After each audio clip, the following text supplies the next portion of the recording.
যারা বাপমার নামে কোরবানি দেয় কিন্তু তার কোরবানি দেয় না। তো বলে বাপমার নামে কোরবানি দিত না, অবশ্যই দিব।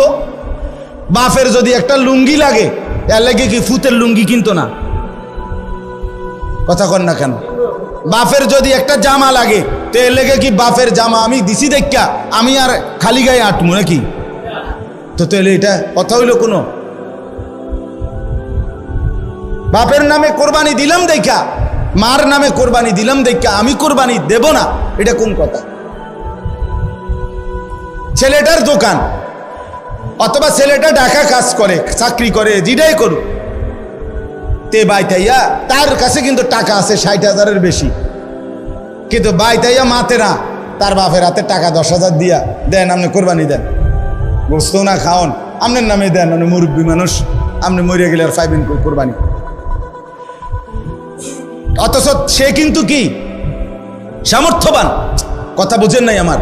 তার কাছে টাকা আছে না, এই 10,000 টাকা ছাড়া তার দ্বারা আর টাকা নাই। তাহলে এই ছেলের উপরে তো কোরবানি ওয়াজিব। অথচ সে তার বাবার নামে কোরবানি দিল, বাবার সাথে শরিক দিয়া টাকা জমা দিয়া 10,000 টাকা বাবারে বুঝাই দিয়া শেষ। সে মনে মনে ভাবতেছে আমি তো কোরবানি দিছি, এই যে আব্বারে দিছি 10,000, তুই বেটা আব্বারে না 10,000 দিছ, কোরবানি দিছ কই? কোরবানি উপলক্ষে না 10,000 টাকা বাপেরে দিছ, তো তুমি তো সারা বছরই টাকা দাও, তো এখনো দিছো, এটা অসুবিধা কি? বাপমার খেদমত তুমি করবা না? বাপমারে তুমি দিবা না? বলেন কি পরিমাণ ছেলে যাদের কাছে টাকা আছে অথচ তারা কোরবানি দেয় না। বাইতাইয়ে নতুন জামা ফিন্দা ঈদগাহে মুসল্লা লইয়া নামাজ পড়তে যায়, কিনতে যাও বেউকুফ, তুই হুতাতে না থাকবি, তুই গোস্ত আনলে গোস্ত খাইবি।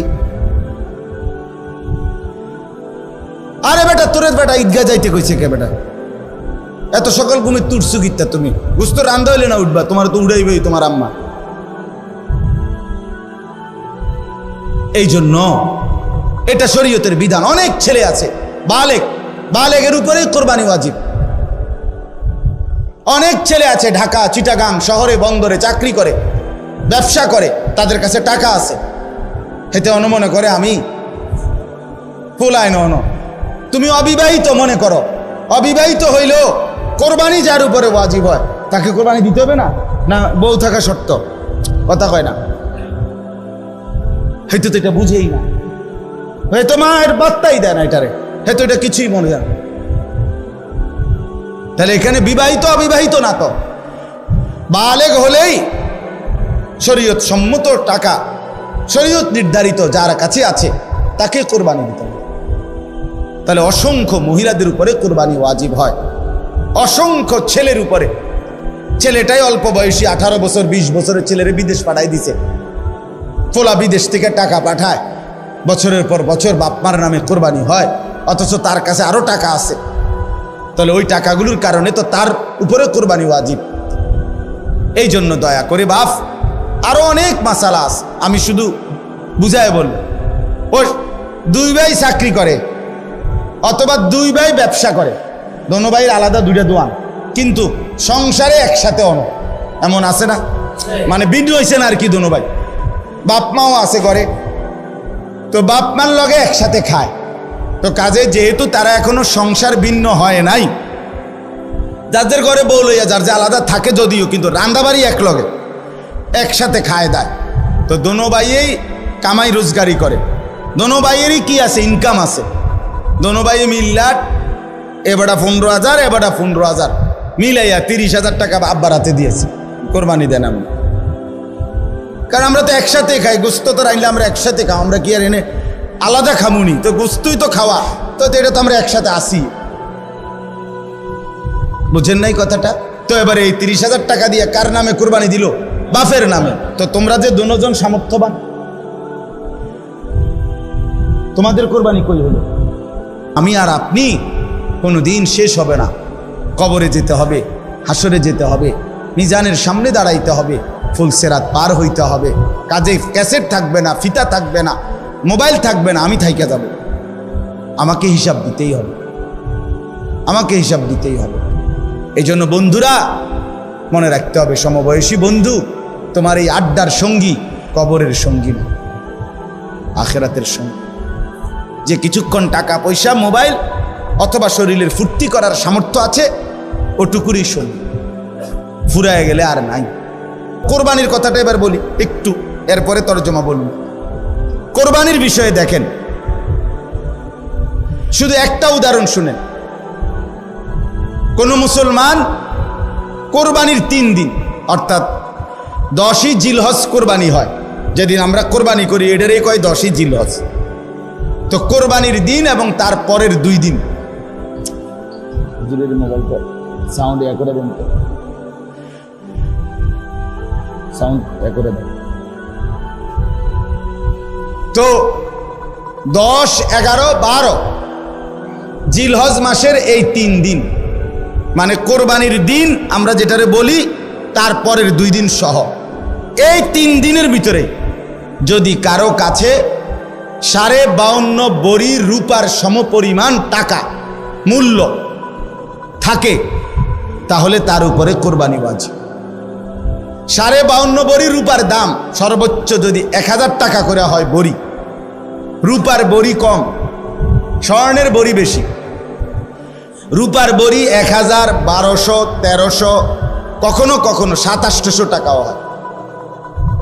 তাইলে যদি 1000 করে গড়ে হয় তাহলে 52,500, 52,500 কিনা এই ঈদের দিন, কোরবানির ঈদের দিন এবং তারপরের 2 দিনের মধ্যে যে কোনো টাইমে কারো কাছে যদি নিজের ঘরের এই মৌলিক প্রয়োজন, ওই যেটা আমি বললাম হাওয়ায় যে আসলি বউ বাচ্চার বাজার ওষুধপত্র সহ আমরা মৌলিক খরচ যেটা মোটা দাগের, এই মৌলিক খরচ যা তার অতিরিক্ত যদি ওই পরিমাণ টাকা সম্পদ কারো কাছে থাকে তার উপরে কোরবানি ওয়াজিব। আল্লাহ রাসূল সাল্লাল্লাহু আলাইহি ওয়াসাল্লাম বলেন, যার উপরে কোরবানি ওয়াজিব হলো অথচ কোরবানি সে করলো না, রাসূলুল্লাহ সাল্লাল্লাহু আলাইহি ওয়াসাল্লাম স্পষ্ট বলছেন, ফালা ইয়াকরাবান্না মুসাল্লানা, সে যেন ঈদগাহে না আসে, সে যেন আমাদের নামাজে না আসে। এই অপদার্থ তুই ঈদের নামাজ পড়তে আসবি না। রাসূলুল্লাহ সাল্লাল্লাহু আলাইহি ওয়াসাল্লাম স্পষ্ট নিষেধ করছে, নাফরমান তুই আসবি না, তুই উঠতেলা, তুই ঘরে থাক। বলেন, তাইলে জিলহজ মাসের এই 3 দিন, কোরবানির 3 দিন, মনে করেন আপনি গতকালকেও আপনার কাছে টাকা ছিল না, কিন্তু আজকে কোরবানির দিন বা তারপর দিন সকালবেলা আপনি একজনের থেকে 70,000 টাকা পাইতেন, এবার আজকে দিছে টাকাটা, বাইতাইছে ঈদের উপলক্ষে এই টাকাটা আজকে দিছে। আর এই টাকাটা ছাড়াও আপনার ঘরের পরিবারের সংসারের যা প্রয়োজন তা চলবে, সমস্যা নাই। এই টাকাটা তো আমি ধরছি না হিসাব, এই আজকেই টাকাটা পাইছেন, আজকে তো আগামী এই 3 দিনের সন্ধ্যার আগে আগে আপনার জন্য কোরবানি ওয়াজিব। যে মহিলার কাছে স্বর্ণ আরো কিছু নগদ টাকা আছে, 2টা মিলাইয়া যদি, যেমন একজন মহিলার কাছে মনে করেন 1 বড়ি স্বর্ণ আছে, 2 বড়ি 1.5 বড়ি, এটা তো থাকেই, একেবারে ন্যূনতম 1-1.5 বড়ি স্বর্ণ তো যে কোনো মহিলারে আছে, বুড়া বেড়ির ভিতরে আছে, মহিলারও আছে, একেবারে গরিব বুড়া আবার ঘরেও আছে। সাথে যদি ওই 3 দিন এই মহিলার কাছে আলগা কিছু টাকাও আছে, 10,000, 5,000, 20,000, 15,000, উনার টাকা, এটি উনার মহিলার নিজের টাকা, স্বামী দিছে, নয়তো ছেলে দিছে, নয়তো বাপের বাড়ির থেকে দিছে, যেমনি হোক দিছে, এই স্বর্ণ আর ওই টাকাটা মিলাইয়া যদি 52,500 টাকার দামের চাইতে বেশি হয়, এই মহিলার উপরে কোরবানি ওয়াজিব, নিঃসন্দেহে ওয়াজিব। তাইলে 1 বড়ি স্বর্ণের দাম তো হলো 80,000, ওনার কাছে আরো আছে 5,000 ব্যক্তিগতভাবে টাকা, তো 85,000 ধরেন, তো 85,000 টাকা 52,500-এর চাইতে কম তো তাইলে এই মহিলার উপরে কোরবানি ওয়াজিব হলো কিনা? কই আমাদের সমাজে কয়জন মহিলার কোরবানি দেয়? বেড়িতে গুস্তও না খাবায়, কিন্তু কোরবানি কো